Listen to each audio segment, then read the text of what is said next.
All right, the webinar is officially open and all of you are streaming in. You are joining us for an exciting Friday today as we talk about navigating newborn care. If you're joining us, please tell us where you're joining us from. How many weeks along are you in your pregnancy journey? If you're pregnant with me, I'm 34 weeks in my pregnancy journey. If you're not pregnant, shout out to everyone who isn't pregnant. Tell us about your little ones. How old are your little ones? Where are you joining us from? If you're a partner. California, Southern California. We're in Oh, three many Californias challenges. right off the bat. Four. Yes. Wow, SoCal. Ooh, 20. Connecticut. There we go. Got East somebody on the Coast. That's producer thing. Arlington, Mass. Yes. There I you go. love it. Texas, Florida, San Florida, Francisco, Philly. Philly. Oh my gosh. Are Oh, you? Winnipeg in there. I saw in Ottawa. I Hello, did Canada. too. Welcome. Oh, Sarah's not pretty, but she's here to learn. I love that. I love it. New York, Miami. Awesome. We're from everywhere. As people come and start streaming in, we are going to introduce ourselves because we're so excited to be with you all today. So continue to introduce yourself and I will go over some housekeeping items.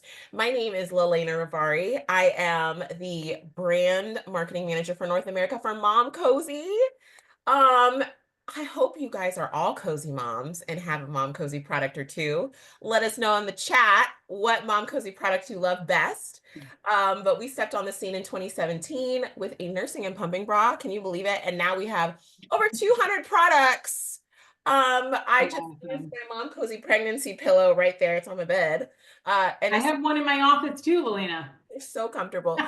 But our focus is really to bring you guys innovative solutions from pregnancy through early motherhood. And we are now served 3.6 million moms in over 60 countries and regions and growing.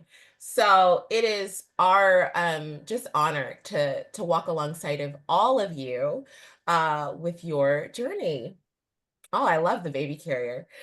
Please join our community. Please, please, please, please scan it, join it. Um, this is outdated because we actually have over 20,000 moms on our Facebook group Amazing. now, and peer-to-peer support is incredible. We love the support our experts provide us, and we love the peer-to-peer support that you all offer one another in the depths of the night when you're breastfeeding and you can't get that baby to latch. It's always nice to know there's somebody on the other side, and I call it the late night internet cafe. So please join our community I today. love that. And today's giveaway, stick around to the end because you could receive the new Mom Cozy Dream Sync Smart Baby Sound Machine. This is a beautiful rainbow color. It's so dreamy. It's connected to an app. Yeah. In our home, I think we have a sound machine in every room. So, Same. right? Aren't they so Yep. I travel with the sound machine. They're just so great. And as an adult, I like with my children, but also as an adult. So pretty. And don't worry, if you don't win, that's okay. We have a 15% off discount on this and two other items with webinar Q1. And before I pass it over to the NAPS team, I do have a housekeeping item. Today, please, please, please, if you have questions, put it in the Q&A function at the bottom of your screen. Do not put your question in the chat. With so many wonderful people in the chat, we cannot keep up. So your questions will be answered if they are placed in the Q&A function. And with that, I'm going to pass over to my dear friends, Jamie and Laura, to introduce themselves. Amazing. Thank you so much, Lelena. Still can't believe you're only a few weeks out from your delivery. I'm very excited for you. Hey everyone. So I know there are some of you who have been to this series of webinars before. Some of you, or maybe this is the first one that you're joining us for, but I just wanted to take a moment to introduce myself, to introduce Laura, and to introduce you to our NAPS brand and team. So I am Jamie O'Day. I'm one of the co-founders of NAPS. I'm a registered nurse. I'm an international board certified lactation consultant. I'm also a mom to 3 daughters. So my daughters are 10, 8, and 6. Laura's been working with us for so long that you probably remember when my kids were babies, or when at least one of them was born. And we are a team of registered nurses and nurse practitioners who also have additional qualifications like being lactation consultants, prenatal instructors. Laura is one of our wonderful prenatal instructors. Doulas, we have a registered dietitian on our team. And we provide education, support, and care to women and families from pregnancy. I like to say from pregnancy through preschool. Like once your kid is potty trained and off to school is typically where our services end. I am joined by one of our amazing nurses, Laura, who's actually located, I'm in Boston, she's in Colorado. Laura, want to do a quick introduction to yourself? Yeah, sure. Yeah. Hi, everyone. Thank you so much for joining us today. Doing classes and webinars like these bring us literally so much joy. I hope that like the joy that we're feeling and the fun that we're having is palpable. I am Laura. I'm a registered nurse. I do labor and delivery, postpartum recovery. I'm a newborn care specialist, an IBCLC, internationally board certified lactation consultant. And I live in Colorado. I'm also a doula. I do a lot of work out here with our birthing families, our birthing communities. And so excited to be in the chat today, be in the Q&A today, and answering all of your questions. I promise my little fingers will be typing and going as quickly as I possibly can. I told Laura that if the same question comes up multiple times, she can stop me at any point in the presentation and answer a question. We like to keep these sessions engaging and fun, but also want to be able to answer your questions, which is why we're both on with you today. Yes. So I am going to take myself off of video and off of my little microphone, and I'm going to like stretch out my fingers and get ready to answer all those questions in the chat. I can't wait. Awesome. Thanks so much, Laura. All right. So we're talking about navigating newborn care with confidence today. And so let's dive in because we have a lot to cover in the next 40 minutes. I lost my, there we go. Okay. All right. So if you take away nothing else from this class today, and this is why this is slide number 1, I want you to remember these 2 golden rules in the newborn phase. And some of you are actually in this phase right now, okay? There's only 2 things that you really like want to think about or engage in as it relates to caring for a newborn, right? Number 1 is not letting your baby get too hungry. So just making sure that we're feeding your baby regularly, especially during daytime hours, and not letting your baby get overtired. Okay. We're going to talk through like what your typical day probably looks like right now with this as your basic goal that you're trying to reach every day. Right. But by not letting your baby get too hungry, this means that we're feeding your baby regularly throughout the day, right? So for most babies 0 to 3 months old, this looks like feeding your baby about every 2 to 3 hours during the day, okay? And not really letting your baby go beyond that 3-hour mark during the day, unless they are showing signs that they're like really not hungry at that 3-hour mark and or have already established the difference between their days and nights, meaning that they're napping and waking up to feed during the day and sleeping longer stretches and feeding less overnight, right? But otherwise, the way that we can sort of flip this nocturnal switch of your baby being used to being more awake and alert overnight and sleeping more soundly during the day is actually waking them up for feeds during the day, right? So if they're still asleep or they haven't eaten yet by that 3-hour mark, we're actually waking them up and feeding them around that 3-hour mark. And then on the subsequent side, after every single feed right now, right? But in those first 12 weeks, your baby needs to take a nap because babies at this age can really only tolerate being awake max for about an hour and a half. There are some babies who can really only tolerate being awake for as long as your feeding is, right? So maybe only 30 or 40 minutes, and then they're going right back to sleep. That's okay too. So it's normal to have a baby at this age that is feeding about every 2 to 3 hours, sleeping after every single feed, and maybe falling asleep right after that feed and not waking up until it's time to feed them again, okay? You get into a little bit of a vicious cycle if your baby sleeps a long stretch during the day. Like let's say they sleep for 3 or 4 hours during the day and so don't eat for that, you know, that 4-hour length of time, then that's likely going to be the longest stretch that you're going to get of sleep and space between feeds in 24 hours, right? So I really want that longest stretch of sleep and time between feeds to be happening for you all overnight. When I'm talking about daytime hours, I'm typically talking about, call it like 6, 7 a.m. until about 10, 11 p.m., okay? So your daytime hours right now are a little bit longer than your nighttime hours, about 16 hours, right? Compared to your overnight, which is gonna be about 8 hours, okay? So really trying to get in those feeds, as many calories and ounces as you can during the day, so that hopefully that translates to your baby sleeping longer stretches of sleep and not eating as much overnight, all right? So this is why this rule of like getting in enough calories and not letting them get overtired can be really helpful. And great rule of thumb is also understanding that sleep begets sleep. So in order for your baby to sleep better, longer stretches at night, like they do actually need to be getting good quality sleep during the day, which is why you don't necessarily want them getting too overtired during the day. Okay. All right. keep those in mind as we sort of like go through all of these slides today, because we're going to talk about like what your schedule ends up looking like during the day and how this can really help with overnights. So a couple things that I want to touch on for many of you who are expecting a baby and for this being your first baby are normal newborn behaviors, right? So like babies can do some pretty weird things within those first few weeks and months, where if you haven't seen this before or you're comparing it to an adult, you're going to think that maybe something's wrong, right? So let's talk about things that are normal. Oh, I might have just cut out for a second. I apologize for that. So let's talk about things that are normal. All right. Normal, daytime sleep, normal things that you may see, your newborn doing is yawning frequently. Okay. This doesn't actually mean that they're tired. So think about yawning. And actually, I'm going to pair this with the third bullet point, which is hiccups. These two things, yawning and hiccups, you can almost view as a reflex. Okay. So when babies are yawning, it's more of a reflex. It doesn't necessarily mean that they're tired. So I wouldn't necessarily go off of that as a tired cue. And hiccuping is more of a reflex because that's actually your baby's diaphragm practicing expanding and contracting. So does anybody actually feel, you can tell me this in the chat, you don't have to use the Q&A for this. Does anybody feel their baby hiccuping right now in utero? How many people feel hiccups? Like not at this exact moment, but yes, yes. Okay. Right. So, and some people feel like these hiccups frequently, other people don't. That's okay. It's no indication of how well your baby is doing in utero. But if you feel your baby hiccuping during pregnancy, right, and that's actually happening pretty frequently, they're probably going to be a baby who's hiccuping pretty frequently when they're born. All right. And again, this is just more of a reflex. Sometimes it's in response to crying. Sometimes it's in response to eating too quickly. Sometimes it's for no reason at all. Okay. But nothing to be concerned about. Sneezing. So babies are nose breathers. Okay.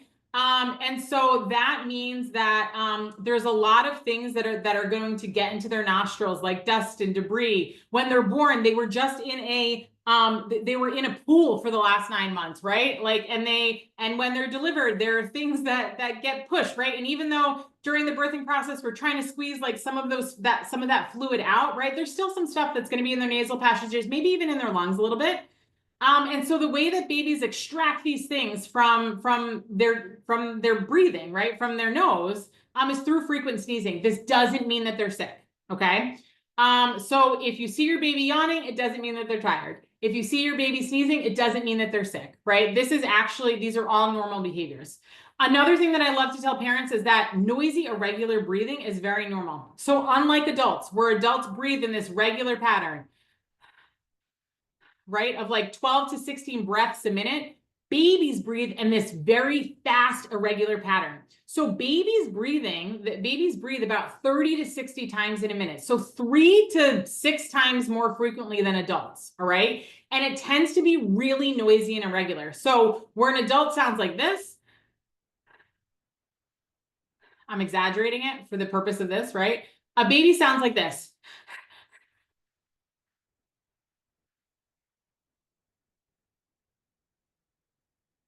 Okay. So very fast, irregular breathing, totally normal. This is how we expect babies to breathe. I actually just got even a little bit lightheaded doing that as an adult. Other things that you may find is that your babies may cross or roll their eyes. So does anybody have a dog? Silly question. I'm sure some of you have dogs, right?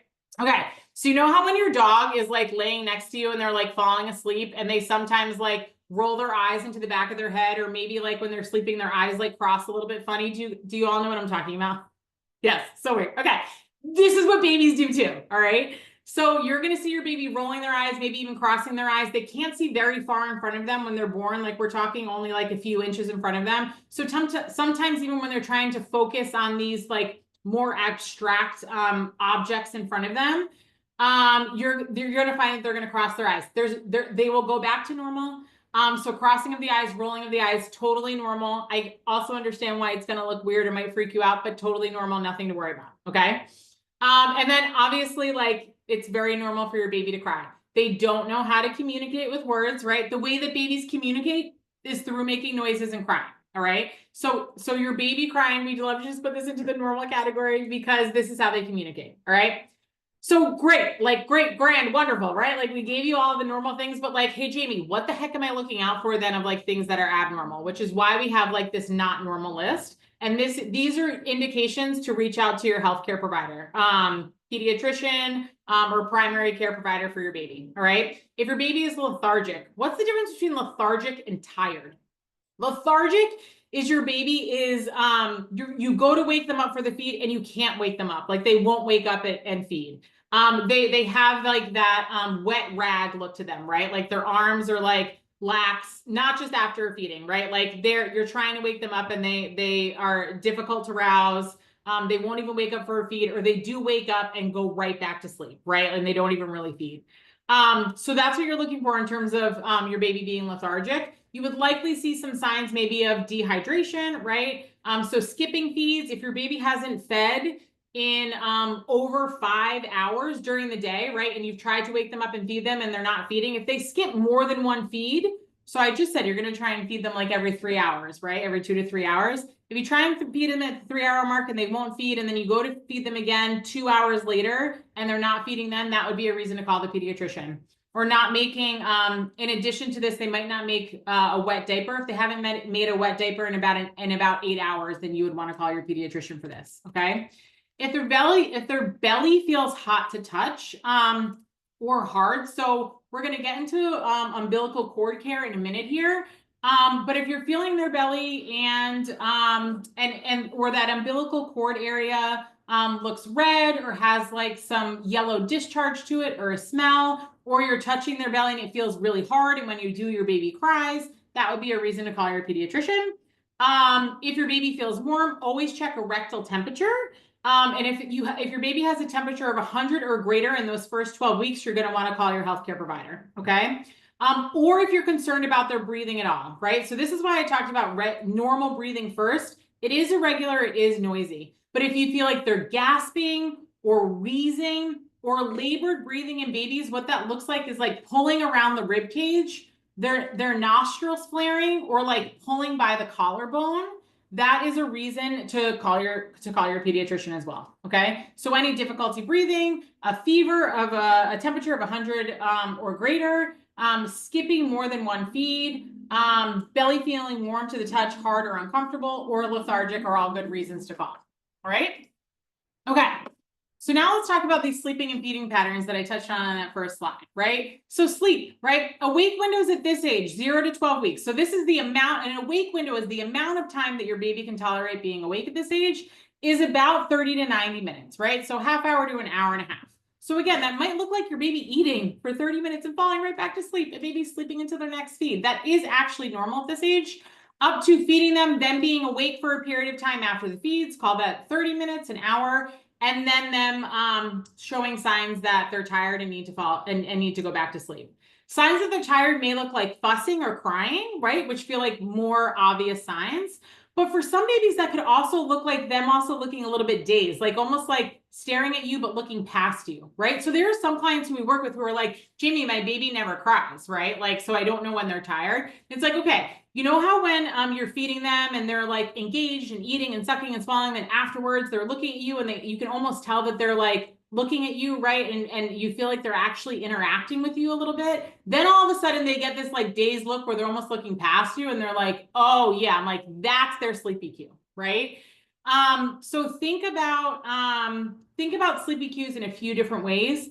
If you are finding that your baby is taking really short naps, like maybe, only 20 or 30 minutes ever, and not having a longer than 20 or 30 minute nap throughout the day, or is really hard to get to fall asleep, like it's taking you 30 minutes to get them to fall asleep, it's likely that they're already overtired. So some people will try and get their baby to fall asleep at the 90-minute mark, but if it takes 15 or 20 minutes to get your baby to fall asleep, then you've gone past that normal awake window and they may not sleep as great or for as long. So I usually recommend trying like 15 or 20 minutes earlier, so by the time they fall asleep, you're within that 90-minute mark. Okay, so a couple tips for those of you who are already out there with the baby at home. If you're finding that they're taking really short naps or seem really fussy or really hard to get down, my recommendation is almost always to try and get them to fall asleep sooner. And we're going to talk about soothing techniques in a minute, but this is where you're going to use your 5 S's, which I'll talk about in just a moment. Average nap times is anywhere between 20 minutes and 2.5 hours, okay? So normal sleep cycles for babies are as short as 20 minutes and as long as 2+ hours. So it is actually okay for your baby to sometimes take 20-minute naps throughout the day. I would just want that to be mixed in with longer naps, right? So if your baby's napping 6 or 7 times a day, it's okay for some of those naps, 2, 3, 4 of those naps to be 20 or 30 minutes. And then other naps to be more like maybe hour and a half, 2 hours. Okay. Lelena, did you need to jump in? I just wanted to note in the chat, we had a wonderful webinar with you all last week, focused all on sleep. And I put a screenshot in there for all of you. Please save the screenshot. I downloaded in the chat. It is wake windows by age. Yeah, that's a good one. So that a newborn isn't gonna have to stay awake for 2 hours. Yeah. Mistake earlier, Jamie. I just wanted to note that. It's a good reminder. Thank you, Elena. Thanks for putting it on the chat. It's a great chart. And it'll grow, like you can keep that as a reference because it'll grow with your baby. Okay. So that is, that's what you're thinking about in terms of naps. And then frequency of feeds, like I said, is about every 2 to 3 hours. So really keeping an eye on those feeds and not letting your baby go longer than about 3 hours between feeds to get started. Okay. Overnight feeds can really happen on demand. And Emily dove into this in much more detail. I believe it was Emily who did the webinar last week, right, Lelena? So this is where once your baby has regained their birth weight, so it's normal for babies to lose a little bit of weight initially, then those overnight feeds can switch to on demand, where you don't need to wake your baby overnight to feed them. You can let them be your alarm clock. And most babies 0 to 3 months tend to have feeds anywhere from 2 to 4 times a night. There are some babies as you approach that 10, 11, 12 week mark where maybe they do only have one feed or no feeds overnight, but typically at 0 to 12 weeks, you have babies having feeds anywhere between 2 and 4 times a night, okay? All right, so your daily routine probably looks something like this, right? Where you have, you're feeding your baby every, let's call it 3 hours.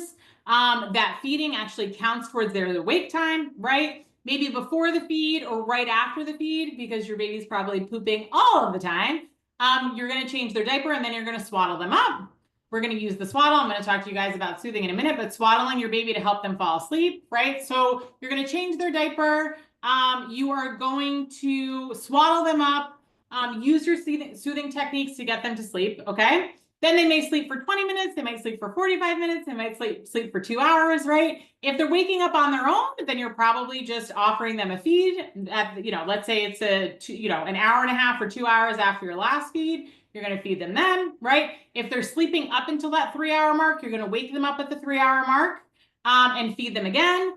And you're waking them up during the day because you're trying to get them to take in more calories during the day to help your overnight sleep, right?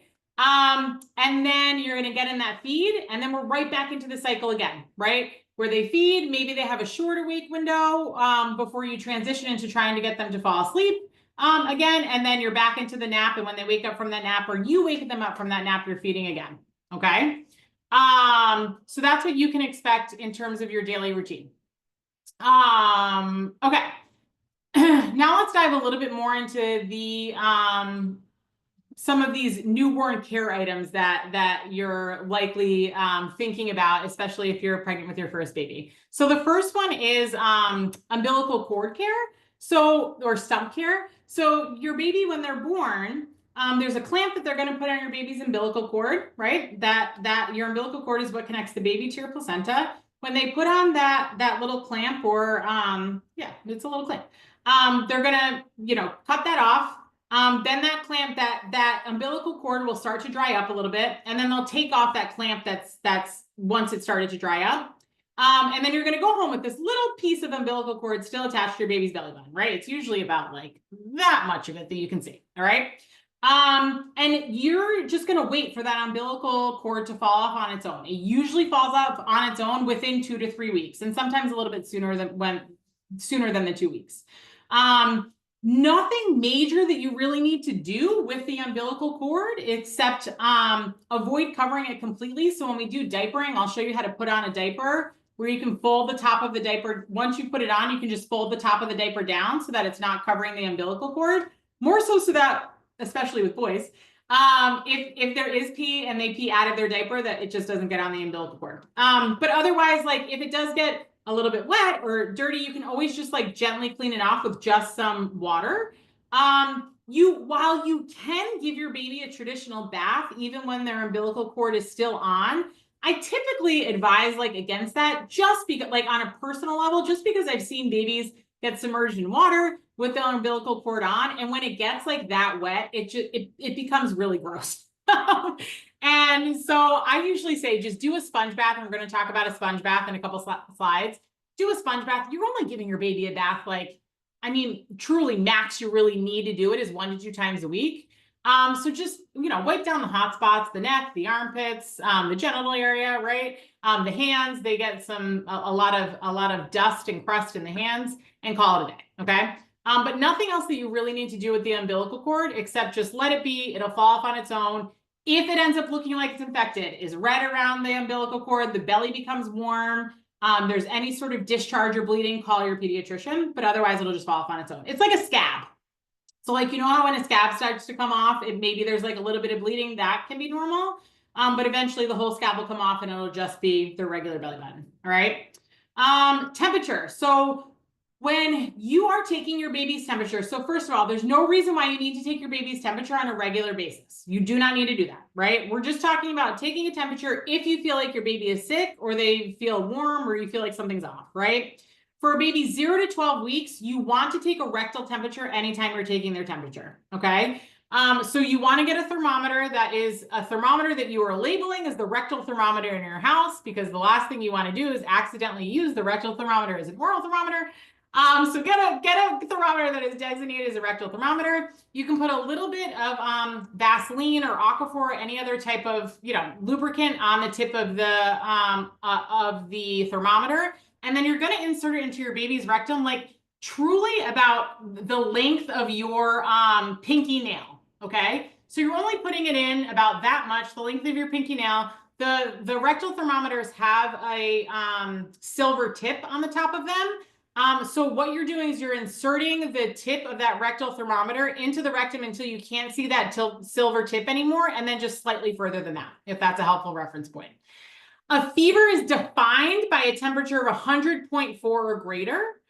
So even though I said call your pediatrician if your baby 0 to 12 weeks has a temperature of 100 or greater, that is something that you'll want to let them know. Like, let's say your baby has a temperature of 100.0. It's not a fever that they're necessarily going to do anything about just yet, but you still want to call your pediatrician just to let them know what's going on, so that they can continue to monitor you and your baby. But if your baby ever has a fever of greater than 100.4 or greater, you're going to want to call your pediatrician right away, okay? Especially a newborn 12 weeks and under. Other things that are really helpful as it relates to newborn care is a diaper tracker. So recording your baby's feedings and diapers can be really helpful, especially those first 2 weeks. You can keep doing it beyond that. But within the first 2 weeks, what we're looking for in terms of feeds is your baby feeding about 8 to 12 times a day. So that's in a 24-hour period. Okay. And I'm looking for your baby to have at least 1 wet diaper a day for the age that they are up until about 7 days, right? So day 1, 1 wet diaper. Day 2, 2 wet diapers. Day 3, 3 wet diapers, right? Does this make sense? All the way until they're about a week old. And then I would expect between like 6 to 8 wet diapers a day or more. All right. Bowel movements are a little bit different. While we're looking for your baby to have at least 1 bowel movement a day, those first couple days, it's normal for exclusively breastfed babies to have a bowel movement anywhere from 10 times a day to once a week. Okay. Where formula fed babies, I would expect to at least have 1 bowel movement a day. Okay. So with the diaper tracking, we're really talking about feeds and wet diapers because those are pretty consistent on a daily basis. Whereas like poops can be there's pretty wide range of normal here. All right. Circumcision care. So for those of you having a boy who you're planning to circumcise, most hospitals do the circumcision for you right in the hospital. If that's what you're choosing to do, of course you can get it done outside the hospital. The biggest thing that you want to do is it is a wound, right? So think about it as doing wound care. You're wanting to keep it clean and keep it protected and dry, which it seems funny to say keep a circumcision area dry, right? Because that fundamentally doesn't make any sense. But that just means you just want to keep it clean and change the diapers regularly. So on day 1 and 2 of that circumcision, it's a new wound. It's going to look red and a little bit angry, right? That's normal. You want to use lots of Vaseline whenever you're changing your baby's diaper. And that's really so that the tip of the penis, as that wound heals, doesn't get stuck to the diaper. Okay. So tons of Vaseline. Like think about like putting cream cheese on a bagel, right? Like lots of Vaseline. And then you're gonna put the diaper on. Anytime you change the diaper, you're just going to gently clean the tip of the penis with a clean washcloth or wipe. Let that dry and then put the Vaseline on top of it, okay? Or like a petroleum jelly, any sort of like ointment. So that's what you're gonna do in terms of circumcision care. If the baby like has a big blowout and there's like poop everywhere, just make sure you're gently cleaning the penis and making sure that you're getting stool off of the tip of the penis before you put the antibiotic, the Vaseline on it and the diaper back on, okay?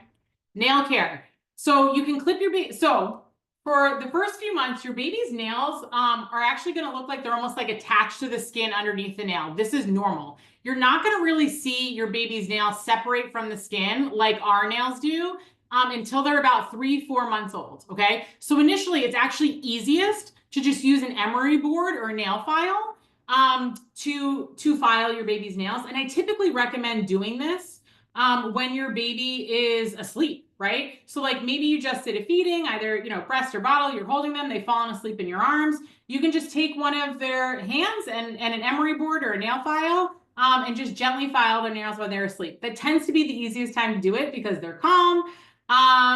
And you can actually get through all 10 nails during that time. So I would say they have those really great like electric nail files too. But I would say to just file their nails for the first 2 or 3 months and do it when they're asleep. That's going to be the easiest time to do it. All right. Okay. Sorry, I need to get my pointer back up here. Here we go. Okay. Bathing. So there's a video in here. I will put the link to this video in our follow-up email. It's actually me giving one of my best friend's babies a sponge bath. So it's a real baby and it's me doing it. But anytime that you're bathing your baby, there are a few things that I want you to think about or note. One is they do lose heat pretty quickly. And they're gonna cry while you're doing a sponge bath because they're gonna be like somewhat naked and cold. So like the goal is to just quick and dirty, right? Or quick and clean.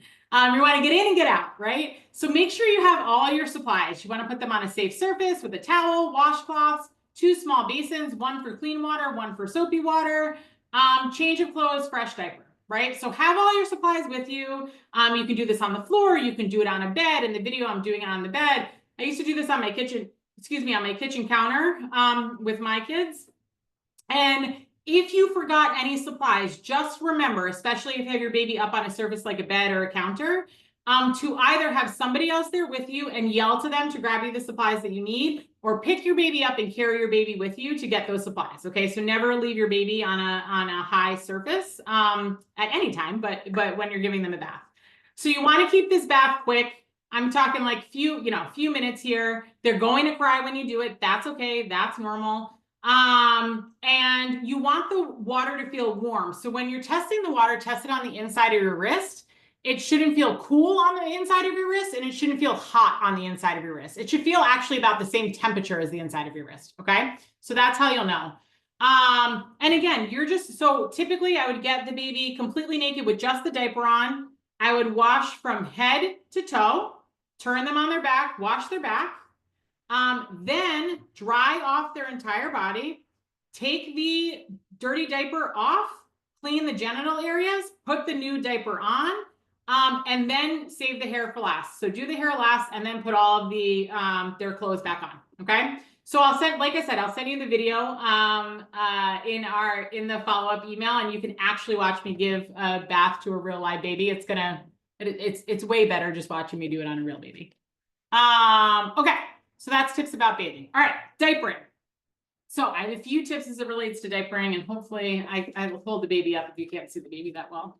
I can come out of the shared screen too. All right, so this baby doesn't have a diaper on at all, you guys. Hang on, let me put one on.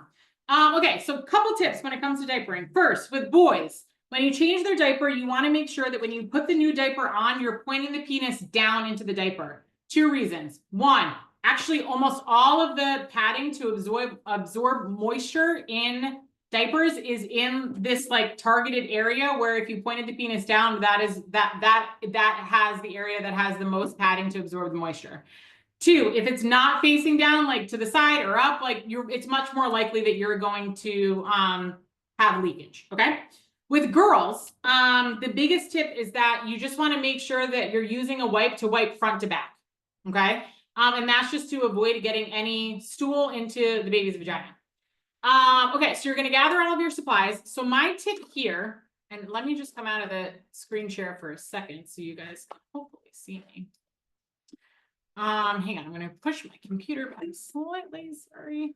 Okay, so my tip here is to take your clean diaper, place it under, so the tabs, these tabs, the side of the tabs always go under on the back side of your baby. Okay, so the tabs go in the back. So have your clean diaper underneath your baby ready to go when you change their diaper. Take these tabs off. Take the top of the diaper and use it to wipe down any excess pee, poop, right, that's in there. And then you're going to have your wipes normally ready to go, which I did not. This baby's probably peeing on me right now. But you have your wipes, right? And again, for girls, you're going to wipe front to back. So front to back. Maybe you fold this wipe and wipe front to back again. Okay?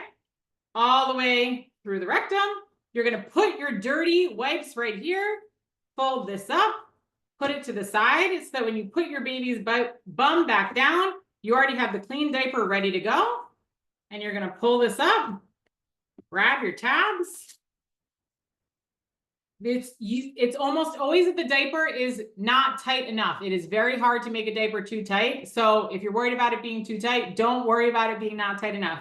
Pull these tabs across. And remember what I said about diapering with the umbilical cord? This is where you can just fold this top part down to allow the umbilical cord to breathe a little bit, okay?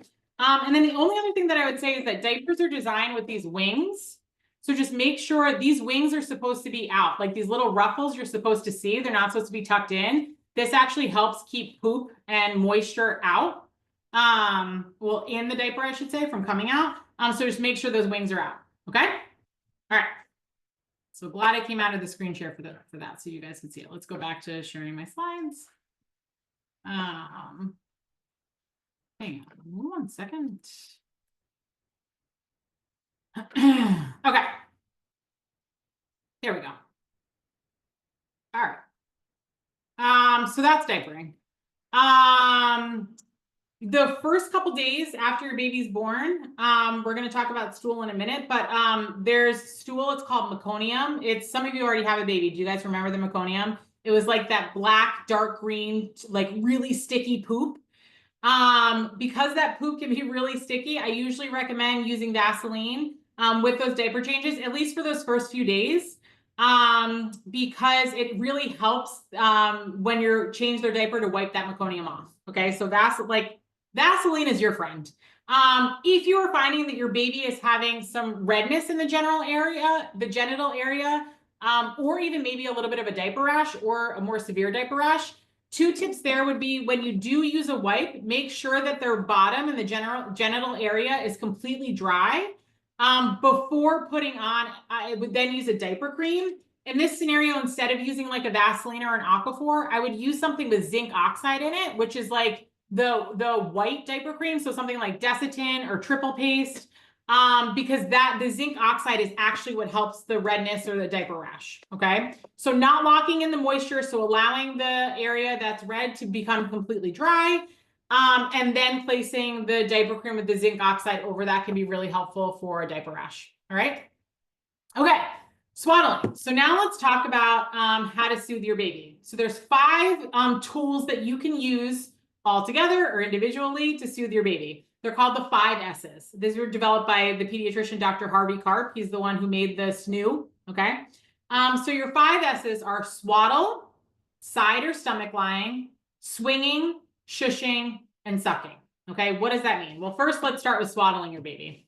So on here, this picture actually shows like exactly how I would do the swaddling. So you're going to take a muslin blanket like this. I think some of you said you have a bunch of muslin blankets at home right now, right? So you're going to take this and you're going to make it into a diamond shape. This one's so big, I'm actually going to fold it completely in half.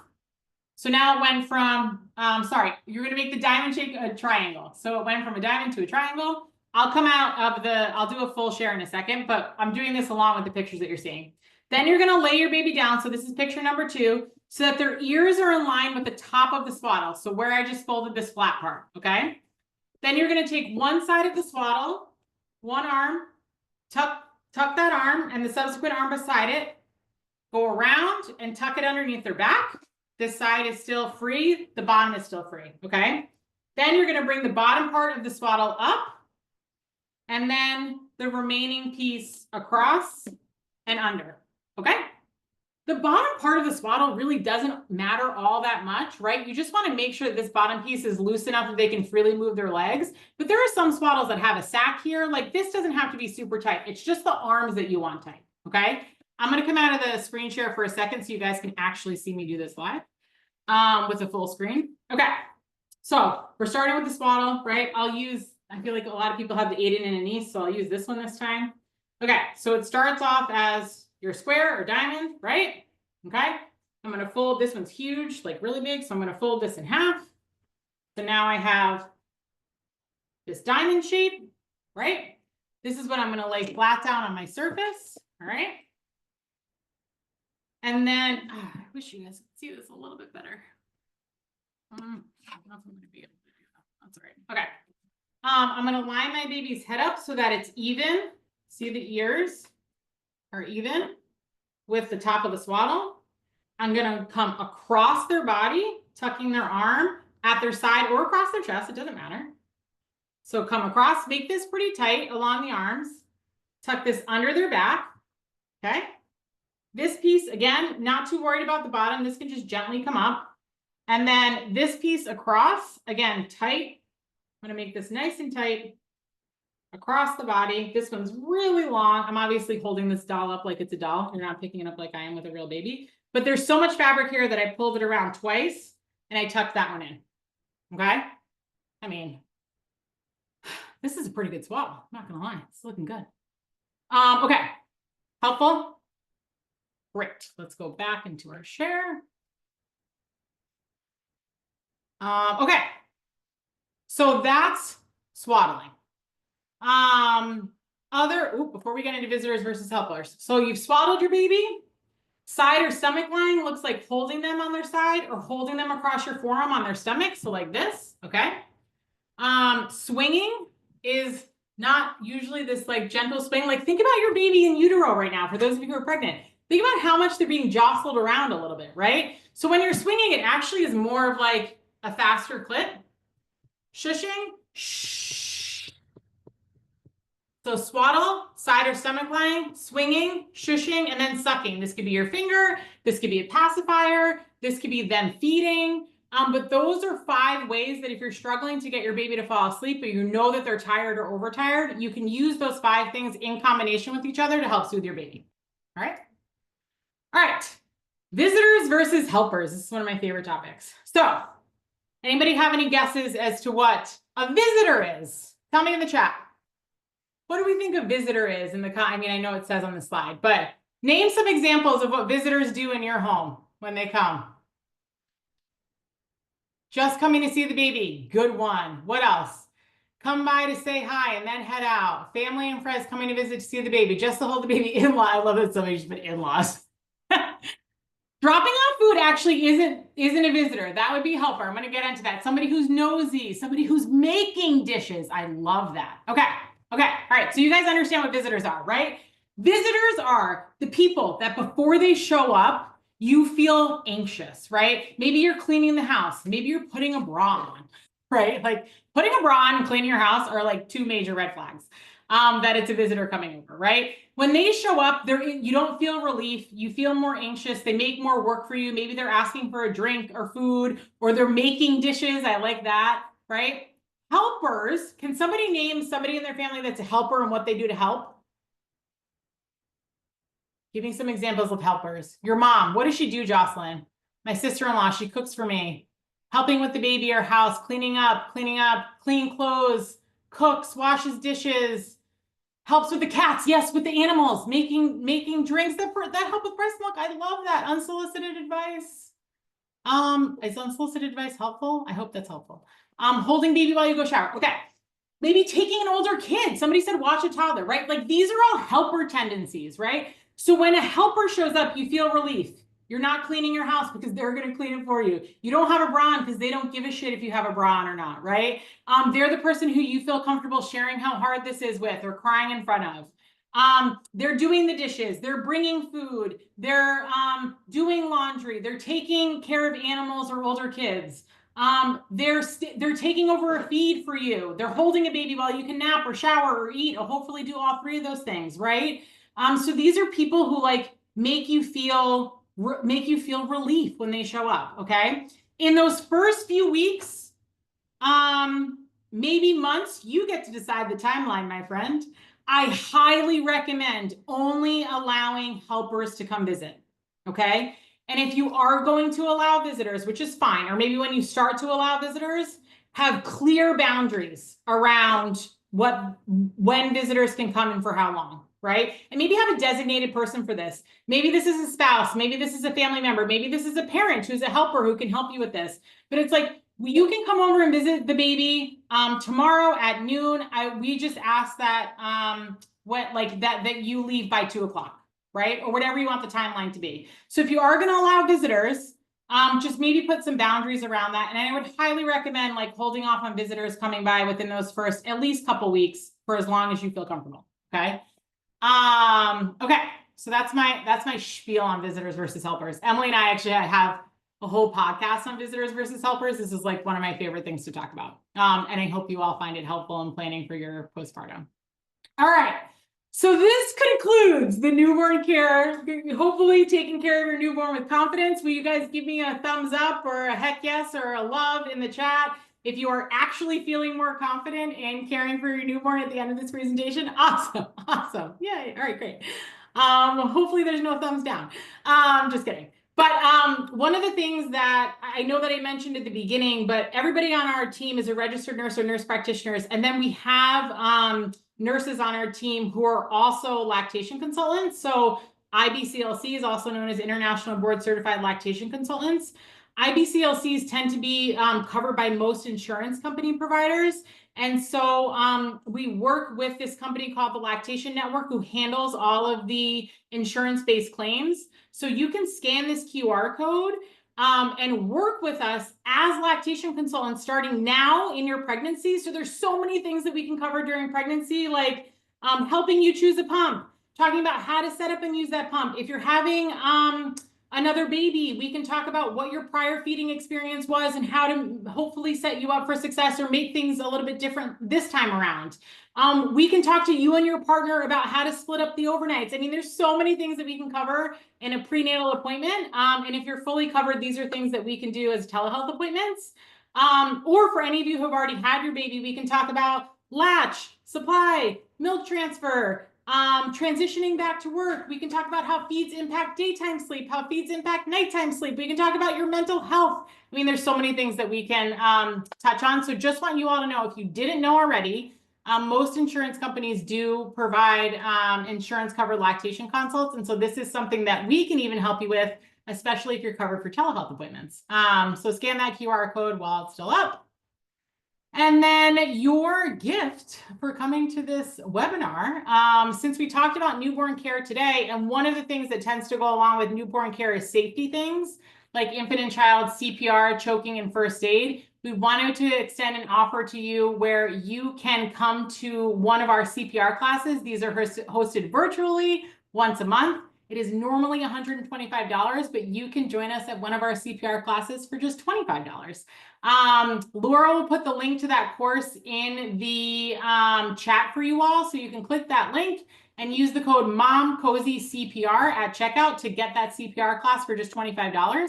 If you have already taken a CPR class or you want another family member or friend to take it along with you, please feel free to let them know that they can access this deal and code as well. All right, Laura, How'd we do with questions? You guys did amazing. Laura's hands must be tired. Dude, we are, guys, crushing the game with these questions today. Like so good. I am ashamed because I still have 6 that I'm working on. But maybe we can take a couple of those live. Is that our plan?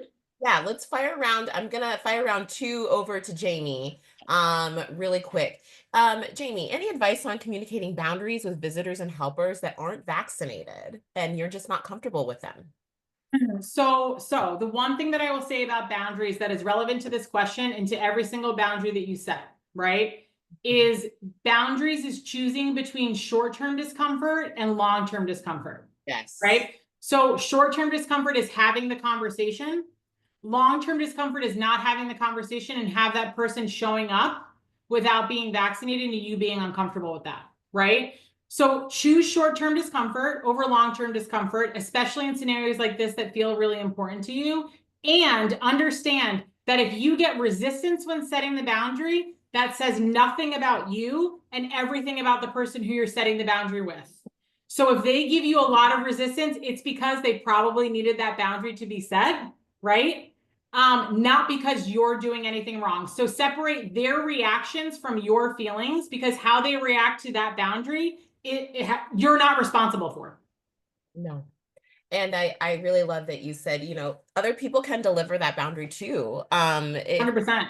you have a partner or a good friend, or, if I was even in the room postpartum and the postpartum nurses said, hey, if you have Yep. a boundary you need us to set, we're happy to do that as well. So that's a great point, Melena. And I would say, like, you can even blame it. I tell people to blame stuff on me all the time. I'm like, tell them your lactation consultant said that you couldn't do that. Right. So if you even need that as an out, 100%. That's such a good point, Melena. I love that. And one script I've always used, especially if people push things, is, like, this is really what work that we've chosen, and this is going to work for our family right now. And you don't have to like it. You just have to not show up when I tell you not to show up. That's right. Okay. Yeah, I love that. it. I will do another fire round question. When is it safe to go outside for a newborn? Go outside with a newborn, for a short walk around the block or just getting out? I tell you guys a really quick, it's quick and a funny Love story. it. Tell So us. I had my 3rd daughter, you all. Now it was my 3rd, sorry, it wasn't my 1st. But I got discharged home from the hospital. My husband was with me. I shouldn't say obviously. My husband was with me. Yeah. We got into the car. We only lived like 3 miles from the hospital, right? So we're driving home. It was I believe it was a Friday afternoon. And we were driving home and we were like, we don't want to go home yet. I had a 3-day-old baby.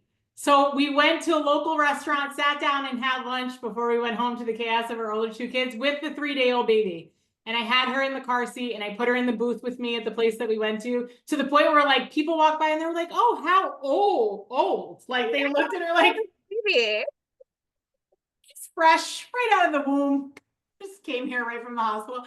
That is my story for telling you and reminding you that you really can leave the house anytime with your newborn. There's no reason why you have to worry about leaving your house, especially because there's such a benefit for you to get out of the house for your mental health. It's really just about what you're comfortable with in terms of being around people. So if you're just going to go for a walk, putting your baby in the car seat in the stroller, or in the stroller in a carrier, is a great way to walk around with your baby, because there's a barrier, right? Like, if they're in the stroller or they're on you, there's a barrier to maybe people coming up to you. But again, maybe you just have one phrase that it's like, oh, like, thank you so much for, being excited about my baby. I just don't want anybody touching my baby right now because they're only 2 weeks old, right? But don't let being around people deter you from going out of the house and taking a walk around the block. Or have one of your helpers hold the baby while you go out for that walk by yourself. Oh gosh, say that again for the people in the back. Lacey's going for a walk today with her baby for the first time. Your mental health, y'all, is so important. I know. Postpartum can really swallow you if you don't really tend to yourself, which our next session next week is called Taking Care of You. We hope you all join. But thank you for sharing that. All right, we are going to, please, I'm going to put this in the chat, and this is our survey. How did we do? I love how we did. We do good? Did we do bad? The reason we are able to continue bringing UVs is because you take the survey. I take this back to the Mom Cozy team. So please fill it out. It takes 5 minutes of your time. please fill it out today and join us next week. And now we will go on, if you hit next, to our giveaway. So this is how the giveaway works. We're going to give away 5 of these beautiful DreamSync sound machines. And how I do it is I literally go through the participant list and I will select a name. If your name is chosen, you have to say here. So Jamie, make sure to help me in the chat. Just I need to see somebody says here. And email us at mcp@momcozy.com. Easy as that. So round and around we go. The first selected is Staffin. Itzel Danisi. Itzel spelled Itzel Danisi. She's here. We got it. All right, we're going on to the second one. Stop.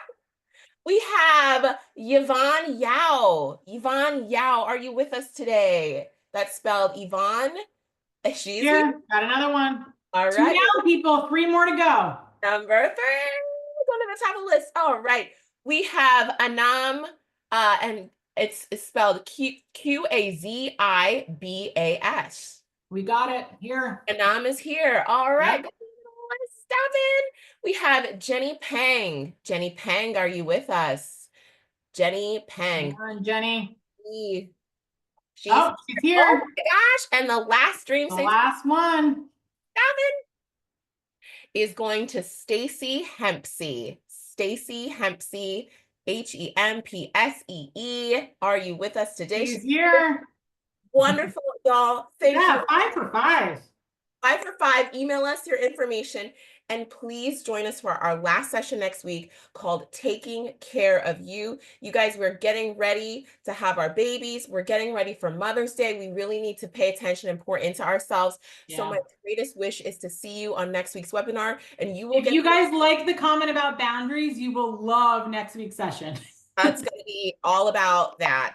And then we will also have a giveaway, but you will get your recording on Monday from this week's session. And with that, thank you. Thank you all so much. It was so lovely spending my Friday with you guys. Laura, thank you for moderating the chat. Oh my gosh, this was amazing. I just finished the last question. Amazing. All right. Awesome. All right. Keep an eye out for the follow-up email coming out to you all on Monday. And please feel free to reach out to us at NAPS or Mom Cozy if you have any questions. Hopefully we'll be seeing some of you.